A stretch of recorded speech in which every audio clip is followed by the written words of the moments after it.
అందరికీ నమస్తే. Welcome to TR TV. నేను మీ తిరుపతి. తెలంగాణ రాష్ట్ర ముఖ్యమంత్రి రేవంత్ అన్న బీఆర్ఎస్ పార్టీ కీలక నేత సిద్దిపేట ఎమ్మెల్యే మాజీ మంత్రి హరీష్ రావును హీరో చేసేసిండు. వన్ డే హీరో అయిపోయింది హరీష్ రావు. హరీష్ రావును సిట్ అధికారులు విచారణకు రమ్మని చెప్పి నోటీస్ ఇచ్చిర్రు. ఫోన్ ట్యాపింగ్ వ్యవహారంలో మిమ్మల్ని ఎంక్వైరీ చేయాలి, మిమ్మల్ని కొన్ని ప్రశ్నలు అడిగేది ఉంది, మీరు జూబ్లీ హిల్స్ పోలీస్ స్టేషన్కి అటెండ్ కావాలని చెప్పి హరీష్ రావుకు నోటీస్ ఇస్తే నిన్న Harish Rao Jubilee hills police స్టేషన్కి విచారణకు పోయిండు. ఇప్పుడు నార్మల్గా ఎవరినైనా విచారణకు రమ్మని చెప్తే వాళ్ళు భయపడతారు. ఏమడుగుతారో, నన్ను అరెస్ట్ చేస్తారేమో, లోపటేమన్నా ఇబ్బంది పెడతారేమో, లేకపోతే లోపటేమన్నా టార్చర్ పెడతారేమో, ఏం జరగబోతుందో అని చెప్పి చాలామంది నార్మల్గా అయితే భయపడతారు. విచారణ అంటే ఎంత కాదన్నా కూడా కొంత టెన్షన్ ఉంటుంది కదా. హరీష్ రావు కూడా టెన్షన్ పడతాడేమో, హరీష్ రావు కూడా బాధపడతాడేమో, ఇబ్బంది పడతాడేమో, హరీష్ రావు కూడా అంత అయోమయంలో ఉంటాడేమో అని చెప్పి చాలామంది అనుకున్నారు. కానీ హరీష్ రావు ఎక్కడ కూడా టెన్షన్ పడ్డట్టు, హరీష్ రావు ఎక్కడ కూడా ఇబ్బంది పడ్డట్టు 1% కూడా కనబడలే. వెరీ క్యాజువల్గా పోయింది హరీష్ రావు. అసలు అరే గింత నవ్వుకుంటూ పోతున్నాడు ఏంది, ఇంత సింపుల్గా పోతున్నాడు ఏంది అనుకున్నాం. హరీష్ రావు కంటే ముందు తెలంగాణ మాజీ ముఖ్యమంత్రి బీఆర్ఎస్ పార్టీ అధినేత కల్వకుంట్ల చంద్రశేఖరరావు గారిని కాళేశ్వరం కమిషన్ విచారణకు పిలిచిరు. కేసీఆర్ కాళేశ్వరంలో 1,00,000 కోట్ల అవినీతికి పాల్పడ్డాడు, కేసీఆర్ మొత్తం కాళేశ్వరానికి సంబంధించిన స్కామ్ చేసిండు, మేడిగడ ఊలిపోయింది, అన్నారం ఊలిపోయింది, సున్నీల ఊలిపోయింది, కాళేశ్వరమే ఖతమైపోయింది కేసీఆర్ వల్ల, కేసీఆర్ మొత్తం అక్రమంగా కట్టిండు, సక్రమంగా కట్టిండు అని చెప్పి రకరకాలుగా కేసీఆర్ పైన మాట్లాడిరు. కేసీఆర్ను విచారణకు పిలిచిరు. కేసీఆర్ కూడా వెరీ క్యాజువల్, ఎక్కడ కూడా ఆయనకు టెన్షన్ లేదు, ఎక్కడ కూడా ఆయనకు ఏం జరగబోతుంది లోపల, ఏం చేస్తారో అనేటటువంటి ఆ బాధ లేదు. ఫైల్ పట్టుకున్నాడు, దిగిండు, మంచిగా ఫ్రీగా నడుచుకుంటూ పోయిండు. ఆయన వచ్చినప్పుడే కేసీఆర్ కారు ఎక్కి అందరికీ నమస్తే పెట్టి నేను పోయి వస్తానడట. 2-3 గంటలలో బయటకు వస్తా, వెయిట్ చేయమని చెప్పి అందరు లీడర్లకు కేసీఆర్ చెప్పిపోయిందట. సేమ్ నిన్న కూడా హరీష్ రావు విచారణ పోయేటప్పుడు బయట ఉన్నటువంటి కార్యకర్తల లీడర్లకు 2 అవర్స్ వెయిట్ చేయండి అని చెప్పిండట. కాకపోతే 7 అవర్స్ అయింది టైం, కానీ 2-3 అవర్స్ వెయిట్ చేయండి, బయటకు వచ్చేస్తా అని చెప్పిపోయిందట. మరి గంత ధైర్యం ఏమై ఉండొచ్చు?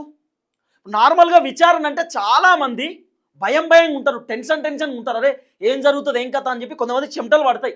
ఇక మనలాంటి వాళ్ళకైతే మనం తప్పు చేయకపోయినా విచారణ అంటే అరే పుసుకున్న 3rd డిగ్రీ పెడతారేమో, కొడతారేమో, తిడతారేమో, ఇబ్బంది పెడతారేమో అనుకుంటాం.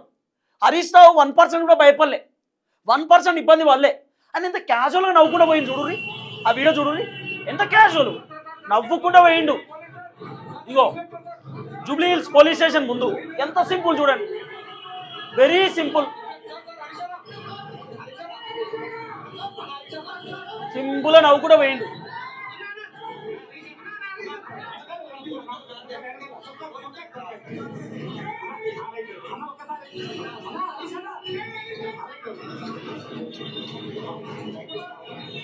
ఇంత సింపుల్ హరీష్ రావు లోపలి పోయిండు కదా. దాదాపు 7 గంటల విచారణ జరిగింది.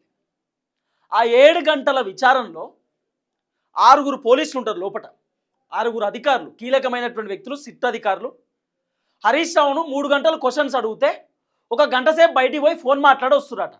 3 అధికారులు బయటికి పోతారు, ఫోన్ మాట్లాడి వస్తారు. మరి సిపి సజ్జనార్ చేసిండో, రేవంత్ రెడ్డి చేసిండో, అడిగిన ప్రశ్నే పదే అడిగిర్రు. వాళ్ళు అడిగిన ప్రతి ప్రశ్నకు నేను సమాధానం చెప్పినా అని చెప్పి హరీష్ రావు నిన్న ప్రెస్ మీట్లో చెప్పిండు. తర్వాత హరీష్ రావు ఇంకో కీలకమైన స్టేట్మెంట్ ఇచ్చిండు. లోపల ఏదో జరిగిపోయింది, హరీష్ రావు ఒప్పుకున్నాడు, హరీష్ రావు ఏదో చెప్పిండు, హరీష్ రావు చెమటలు పట్టినాయి, హరీష్ రావు మొత్తం ఇబ్బంది పడ్డాడు, లోపల తడబడ్డాడు హరీష్ రావు అని చెప్పి రకరకాలుగా బయట లీకులు ఇస్తుర్రు. అదంతా ఉత్తదే. లోపల అన్ని రికార్డింగ్స్ పెట్టుకున్నారు. వాళ్ళు అడిగినటువంటి ప్రశ్నలకు నేను ఏం ఆన్సర్లు ఇచ్చినా అనేది లోపల అన్ని రికార్డింగ్ అయినాయి. కావాలంటే ఆ రికార్డింగ్ని బయట పెట్టండి, మీకు దమ్ముంటే చూద్దాం అని చెప్పి హరీష్ రావు నిన్న మాట్లాడిండు. హరీష్ రావు మాట్లాడిండు నిన్న. ఎందుకంటే ఇప్పుడు బయట మీడియా ఛానళ్ళల్లో హరీష్ రావు లోపల ఏం జరుగుతుందో తెలియదు, కానీ కొన్ని మీడియా ఛానల్లో హరీష్ రావుకు చెమటలు పడుతున్నాయి, హరీష్ రావుకు సుక్కలు చూపిస్తున్నారు, హరీష్ రావు తడబడుతున్నాడు, హరీష్ రావు సమాధానం చెప్పలేకపోతున్నాడు అని కొన్ని వార్తలు వేసారు బయట. నాకు తెలిసి హరీష్ రావు అవన్నీ కూడా చూసిండు కావచ్చు. తర్వాత కొన్ని ఛానళ్ళల్లో అయితే సిట్ అధికారులు హరీష్ రావుని ఇవే ప్రశ్న అడిగిరు అని చెప్పి మొత్తం వార్తలు వేసారు. మరి సిట్ అధికారులు ఏమైనా క్వశ్చన్ పేపర్ రెడీ చేసి మీడియా వాళ్ళకి ఇచ్చిరో, లేకపోతే లోపల ఏం విచారణ జరుగుతుంది అనేది వీళ్ళే కెమెరాలలో ఏమైనా చూసిరో మీడియా ఛానల్ అర్థం కాలేదు. కానీ రకరకాలుగా నిన్న వార్తలు మంచిగా వడ్డిచ్చిరు కూడా. నిన్న అన్నీ జరిగినాయి.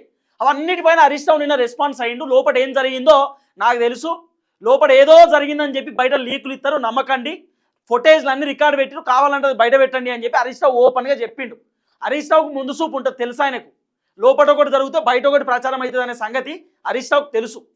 పోనీ పోయేటప్పుడు ఇంత హుందాదనంతో వేయండు కదా, నార్మల్గా లోపలి పోయిన తర్వాత వాళ్ళు అడిగే ప్రశ్నలకు వాళ్ళు పెట్టే టార్చర్కి బయటికి కొంచెం డల్గా కొంచెం ఇబ్బంది పడుతూ వస్తారు కదా. హరీష్ రావుకి సంబంధించి ఒక ఫోటో చూపిస్తా చూడు, ఆయన ఎట్లా వచ్చిండు బయటికి. ఇగో మాషోకన్నా సార్ జూమ్ చేయి, హరీష్ రావుకు సంబంధించినటువంటి ఫోటో. ఎంత క్యాజువల్గా అసలు నవ్వుకుంటా. నార్మల్గా వేరే వాళ్ళు అయితే ఎంత బాధలు ఉంటారో మొత్తం ఇట్లా ఇట్లా అనుకుంటూ వస్తారు కిందికి, తలకాయ కిందికి పెట్టి. కానీ ఆయనకి ఏడ బాధ లేదు, సింపుల్గా పోయిండు, సింపుల్గా వచ్చిండు బయటికి హరీష్ రావు. వన్ డేలో హరీష్ రావును హీరో చేసి పడేసిండు రేవంత్ అన్న. ఇప్పుడు హరీష్ రావును ఎందుకు హీరో చేసిండు రేవంత్ అన్న నేను పదే పదే ఎందుకు చెప్తున్నా అంటే, అసలు హరీష్ రావును విచారణకు ఎందుకు పిలిచిర్రు? ఫోన్ ట్యాపింగ్ హరీష్ రావుకు సంబంధం ఏంది? హరీష్ రావు షాక్ ఏంది? హరీష్ రావుకి ఏం అవసరం చెప్పురు ఒకసారి క్యాజువల్గా మాట్లాడుకుంటే. ఫోన్ ట్యాపింగ్ వెనకాల హరీష్ రావు ఎందుకు ఉంటాడు?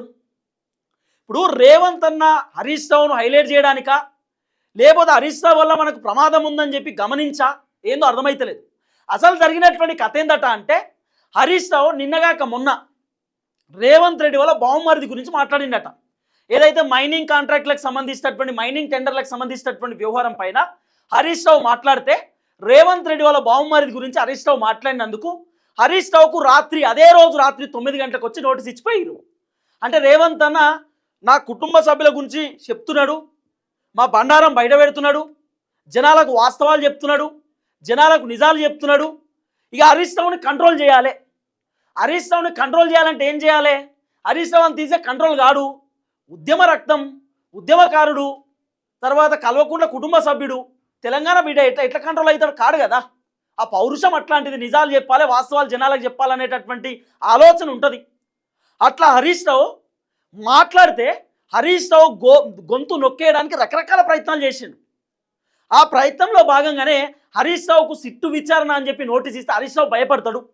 ఇక భయపడి హరీష్ రావు మాట్లాడాడు, సైలెన్స్ అయిపోతాడు.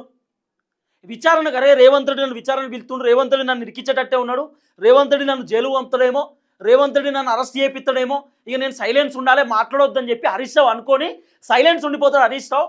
ఎక్కడ కూడా హరీష్ రావు మాట్లాడాడు, ఇక నా కంట్రోల్లోకి వచ్చేసాడు హరీష్ రావు అని చెప్పి రేవంత్ అని అనుకున్నాడేమో. అట్లా అనుకొని హరీష్ రావుని సిట్టు విచారణ పిలిచిండేమో అనిపిస్తున్నది కొంత. ఇటు బీఆర్ఎస్ పార్టీ వాళ్ళకి అదే చెప్తున్నారు. ఇప్పటికిప్పుడు హరీష్ రావును సడన్గా సిట్టు అధికారులు నోటీస్ ఇచ్చి హరీష్ రావును సిట్టు విచారణకు రమ్మని చెప్పడానికి గల కారణం ఏంది? ఫోన్ ట్యాపింగ్ విషయంలో చాలామందిని అరెస్ట్ చేసిరు. ప్రణీత్ రావును అరెస్ట్ చేసిరు, ప్రభాకర్ రావును అరెస్ట్ చేసిరు, రాధాకిషన్ రావును అరెస్ట్ చేసిరు, తిరుపతిని అరెస్ట్ చేసిరు, శ్రవణ్ రావుని విచారణ చేసిరు, ప్రభాకర్ రావు ఎక్కడో అమెరికాలో ఉన్నోని తీసుకొచ్చిరు, 2 సంవత్సరాల తర్వాత ఆయనను విచారణ చేసిరు. మరి ఇంతమంది పోలీస్ అధికారులను అరెస్ట్ చేసి విచారణ చేసిరు, జైలుకు కూడా పంపిరు. మరి ఒక్క పోలీస్ అధికారి కూడా కేసీఆర్ పేరు చెప్పలేదా? ఒక్క పోలీస్ అధికారి కూడా హరీష్ రావు పేరు చెప్పలేదా? ఒక్క పోలీస్ అధికారి కూడా కేటీఆర్ పేరు చెప్పలేదా? వీళ్ళే చేసిరు సార్, వీళ్ళే చేయించారని వాళ్ళు ఎందుకనలే? అసలు వాళ్ళు అని ఉంటే రేవంత్ ఆగేటోడా? పలాని పోలీస్ అధికారి కేటీఆర్ పేరు చెప్పిండు తీసుకురావాలి అని అనుకునే పోతుండేనా? అసలు ఏం జరుగుతుంది అనేది నెక్స్ట్ వీడియోలో చెప్తారు. రేవంత్ అన్న ప్లాన్ ఏమై ఉండొచ్చు, మళ్ళీ రేవంత్ అన్న అధికారంలోకి రావడానికి రేవంత్ అన్న చేయబోయేటటువంటి ప్లానింగ్ ఏమై ఉండొచ్చు అనేది కూడా మీకు చెప్తా. ఇప్పుడు ఇల్లనే చెప్తా వినూరి. ఫర్ ఎగ్జాంపుల్ ఫోన్ ట్యాపింగ్ అని సాగదీస్తారు. దాదాపు 2 years నుండి నడుస్తున్నటువంటి ఎపిసోడ్ ఇది. ఈ ఫోన్ ట్యాపింగ్ ఎక్కడో ఒక దగ్గర చెక్ పాయింట్ పెట్టాలి కదా. ఇంకెన్ని రోజులు నడుపుతారు ఈ ఫోన్ ట్యాపింగే, బంద్ చేయరి అని చాలామంది జనాలు కూడా రేవంత్ అన్న తిడుతురు. ఎక్కడ ఫోన్ ట్యాపింగు? నా కుటుంబ సభ్యుల ఫోన్ ట్యాప్ అయింది, నా ట్యాప్ అయిందని నువ్వే చెప్తావు, ఇప్పటిదాకా ఒక్కొని పట్టుకోవు. అసలు ఏం జరుగుతుంది, ఈ ట్యాపింగ్ ఏంది, నీ కథ ఏందని చాలామంది కాంగ్రెస్ పైన మండిపడుతురు. కాబట్టి చాలా లేట్ అయిపోయింది, దీన్ని ఫుల్ స్టాప్ చేయాలి, దీనికి ఒక చెక్ పాయింట్ పెట్టాలంటే ఏం చేయాలి? ఇప్పుడు ఇమీడియట్గా ఎవరినో ఒకరి మీద నూకాలి. ఇప్పుడు హరీష్ రావు మీద నూకిరు అనుకో కథం. హరీష్ రావు మీద ఒకవేళ ఈ ఎలిగేషన్ చేస్తే రేవంత్ అన్నకు వచ్చేటటువంటి లాభం ఏంది అంటే, హరీష్ రావుకు ఫుల్ సబ్జెక్ట్ ఉంటుంది. ఫుల్ సబ్జెక్టు రేవంత్ అన్న నీటిపారుదల పైన అసెంబ్లీలో చర్చ పెడుతున్నప్పుడు హరీష్ రావు ఫుట్బాల్ ఆడుకున్నాడు కాంగ్రెస్ పార్టీ మంత్రులను.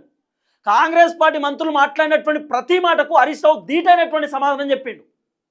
నీటి జలాల పైన వీళ్ళు మాట్లాడినటువంటి కాంగ్రెస్ పార్టీ లీడర్ల మాటలకు హరీష్ రావు వాళ్ళదైనటువంటి శైలిలో సమాధానం చెప్పిండు. హరీష్ రావుకు అన్ని విషయాలపైన సబ్జెక్ట్ ఉంటుంది. అయితే రేవంత్ అన్న బాధ ఏమై ఉండొచ్చు, కేటీఆర్ కొంత సైలెన్సే ఉంటున్నాడు కానీ హరీష్ రావు సైలెన్స్ ఉంటలేడు. హరీష్ రావు డాక్యుమెంట్ తీస్తుండు, డీటెయిల్స్ తీస్తుండు, మాట్లాడుతుండు, జనాలకు నిజాలు చెప్తున్నాడు. ఇప్పుడు హరీష్ రావుకు ఉన్నంత సబ్జెక్ట్ వైజు కేటీఆర్కు ఉండదు, ఇది నిజం. కేటీఆర్ కొంత మాస్ లీడరు, దమ్మున్నటువంటి లీడర్, కానీ హరీష్ రావుకు ఉన్నంత సబ్జెక్ట్ అన్ని విషయాలపైన రామన్నకు ఉండదు. కేటీఆర్కు ఐటీ సెక్టార్ పైన, తర్వాత జిహెచ్ఎంసీ మున్సిపల్ పైన ఆయనకు చాలా అవగాహన ఉంటుంది. కానీ హరీష్ అన్నకు ఐటీ పైన అవగాహన ఉంటుంది, మున్సిపల్ పైన అవగాహన ఉంటుంది, ఎడ్యుకేషన్ పైన ఉంటుంది, హోమ్ పైన ఉంటుంది, అన్ని రంగాలపైన హరీష్ రావుకు ఫుల్ నాలెడ్జ్ ఉంటుంది. కాబట్టి ఈ నాలెడ్జ్ ఉన్నటువంటి వ్యక్తితోటి మనకు ప్రమాదం అయ్యేటట్టు ఉంది. అన్ని పసిగడుతున్నాడు హరీష్ రావు. హరీష్ రావు అన్ని ముందస్తుగానే చెప్తున్నాడు. కాబట్టి మనం హరీష్ రావుని కంట్రోల్ చేయాలి. హరీష్ రావుని కంట్రోల్ చేయాలంటే ఏం చేయాలి? హరీష్ రావుని కంట్రోల్ చేయాలంటే కేసులు పెట్టాలి, హరీష్ రావుని విచారణ పిలవాలి, హరీష్ రావుని మానసికంగా ఇబ్బంది పెట్టాలి. ఇబ్బంది పెడితే హరీష్ రావు సైలెన్స్ అయిపోతాడు అనేది రేవంత్ అన్నకు సంబంధించిన వర్షన్ కావచ్చు. కానీ హరీష్ రావుని ఇట్లా కేసులు అని చెప్పి హరీష్ రావుని ఇట్లా విచారణ పిలిచి అనవసరంగా రేవంత్ అని హరీష్ రావుని హైలైట్ చేస్తున్నాడు, హీరో చేస్తున్నాడు. ఇప్పుడు ఇన్ని రోజులు హరీష్ రావు సైలెన్స్. ఇప్పుడు బీఆర్ఎస్లో కేటీఆర్ బాగా కనబడ్డాడు, బాగా వినబడ్డాడు. ఎన్ని రోజులు, దాదాపు 2 years నుండి కేటీఆర్ కేటీఆర్ కేటీఆర్ అంటుండే. కేటీఆర్ఏ సభలు పెట్టిండు, కేటీఆర్ మీటింగ్లు పెట్టిండు, కేటీఆర్ఏ మొత్తం అటు ఇటు తిరుగుతున్నాడు. హరీష్ రావు ఎక్కువ కనబడలే నిజంగానే. అంటే మీటింగ్లు ఇవన్నీ పెడుతున్నాడు హరీష్ అని, అంత బాగానే ఉంది. కానీ కేటీఆర్ తర్వాతనే హరీష్ రావు అనేటటువంటి ఒక అద్భుతమైనటువంటి అంశం ఉంటుండే. ఇప్పుడు ఎప్పుడైతే హరీష్ రావు విచారణ అని చెప్పి, హరీష్ రావు ఫోన్ ట్యాపింగ్ అని చెప్పి, హరీష్ రావు తర్వాత కేసులు అని చెప్పి హరీష్ రావుని ఎప్పుడైతే కాంగ్రెస్ వాళ్ళు లాగుతున్నారో హరీష్ రావు ఫుల్ హైలైట్ అవుతున్నాడు. Harish Rao full highlight. ఇక బీఆర్ఎస్ అంటేనే హరీష్ రావు అనేటటువంటి ఒక పేరు వస్తున్నది. బీఆర్ఎస్ అంటే హరీష్ రావు ట్రబుల్ షూటర్, హరీష్ రావు అంటేనే బీఆర్ఎస్ అనేటటువంటి ఒక పేరు. కేటీఆర్ కంటే ఎక్కువ పేరు హరీష్ రావుది మారుమవుతుంది. ఇప్పుడు ఇదంతా చేసింది రేవంత్ అన్నే హైలైట్ చేసుకుంటున్నాడు. హరీష్ రావును తొక్కేయాలి అని అనుకుంటున్నటువంటి రేవంత్ అన్నేమో హరీష్ రావును తొక్కేస్తున్నా అనుకుంటున్నాడు. కానీ హరీష్ రావు పెరుగుతున్నాడు, రేవంత్ అన్న ఉల్టా పడుతున్నాడు. అది రేవంత్ అన్నకు అర్థమవుతలేదు. హరీష్ రావుని ఏదో ఇబ్బంది పెడుతున్నా మన కంట్రోల్లోకి వస్తాడు, హరీష్ రావుని కంట్రోల్ చేయాలి. అనవసరంగా హరీష్ రావుని హీరో చేస్తున్నాడు రేవంత్ అన్న. హీరో అయిపోయింది ఇప్పుడు, 1 day హీరో. నిన్న అన్ని మీడియా ఛానల్ హరీష్ రావు గురించి మాట్లాడినాయి. నిన్న మొత్తం తెలంగాణ సమాజం హరీష్ రావు వైపు చూసిరు. ఫోన్ ట్యాపింగ్లో ఉన్నాడా లేడా, ఏంది ఈ కథ? నిజంగానే మరి రేవంత్ రెడ్డి చెప్పినట్టు ఫోన్ ట్యాపింగ్లో హరీష్ రావు పాత్ర ఉందా? రేవంత్ అన్న రకరకాలుగా మాట్లాడిండు కదా. ఫోన్ ట్యాపింగ్ చేసిరు, మా కుటుంబ సభ్యుల ఫోన్లు ట్యాప్ చేసిరు, మా లీడర్ల ఫోన్లు ట్యాప్ చేసిరు అన్నాడు కదా. మరి రేవంత్ అన్న ఫోన్ ట్యాపింగ్ జరిగింది అన్నట్టే హరీష్ రావు ఏమైనా చేసిండా, కేటీఆర్ ఏమైనా చేసిండే, రకరకాల చర్చ నడిచింది. ఆ చర్చలో భాగంగానే నిన్న మొత్తం అందరూ జూబ్లీ హిల్స్ పోలీస్ స్టేషన్ నిక్కే చూసిరు. అసలు లాస్ట్కి అనుకురు ఏం తెలుసా, హరీష్ రావుని అరెస్ట్ చేస్తారేమో అనుకురు. 7 గంటలకు బయటకు వచ్చిండు హరీష్ రావు. 7:30కు ప్రెస్ మీట్ పెట్టిండు. ప్రెస్ మీట్ పెట్టి మాట్లాడిండు. ఆ ప్రెస్ మీట్లో కూడా ఎక్కడ భయం లేదు, 1% భయం లేదు, ఓపెన్గా మాట్లాడుతున్నాడు. నీకు చాదరైంది చేసుకోపో, సిట్టు ఫట్టు గిట్టు ఇవన్నీ నడవే అంటున్నాడు. హరీష్ రావు చెప్పిన మాట నిన్న అట్లా మాట్లాడిండు ఆయన. ఎన్నైనా చేసుకో, మాకు ఇబ్బంది లేదు, నిజాయితీగా ఉన్నాం, నిజాయితీగా పనిచేసినాం, ఎవరిని ఇబ్బంది పెట్టలేదు, ఫోన్ ట్యాపింగ్తో నాకు సంబంధం లేదు. హరీష్ రావు చెప్పినటువంటి స్టేట్మెంట్స్. 2 సంవత్సరాల నుండి, 1 సంవత్సరం ఏమో ఫస్ట్ సీజను, ఇప్పుడు ఇది ఇంకో సంవత్సరం సెకండ్ సీజన్ అన్నట్టు సీజన్ల లెక్కన నడుపుతున్నాడు ఈ ట్యాపింగ్ వ్యవహారం. ఇప్పటికైనా తేల్చాలి కదా ప్రభుత్వము, ఎందుకు తేలుస్తలేరు? సో మొత్తానికైతే రేవంత్ అన్న హరీష్ రావుని కేసులు పెట్టి లేకపోతే ఆయన విచారణ పేరుతో హైలైట్ చేస్తున్నాడు. హైలైట్ చేసి ఆయన హీరో చేస్తున్నాడు. ఇక మరి హరీష్ రావుని హీరో చేయడం వల్ల రేవంత్ రెడ్డికి నష్టం అనేది అర్థమవుతలేదు. ఇంకా హరీష్ రావు రెట్టింపు ఉత్సాహంతో పనిచేస్తాడు.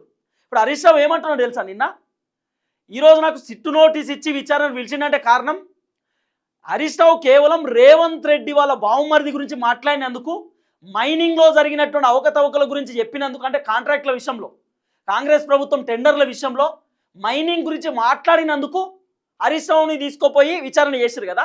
అంటే ప్రతిపక్షం వాళ్ళు గట్టిగా పనిచేస్తున్నారు కాబట్టి ప్రతిపక్షాన్ని ఇబ్బంది పెడదామని రేవంత్ రెడ్డి చూస్తున్న అర్థం ఇప్పుడు ఇది ఆడికే వస్తుంది కదా.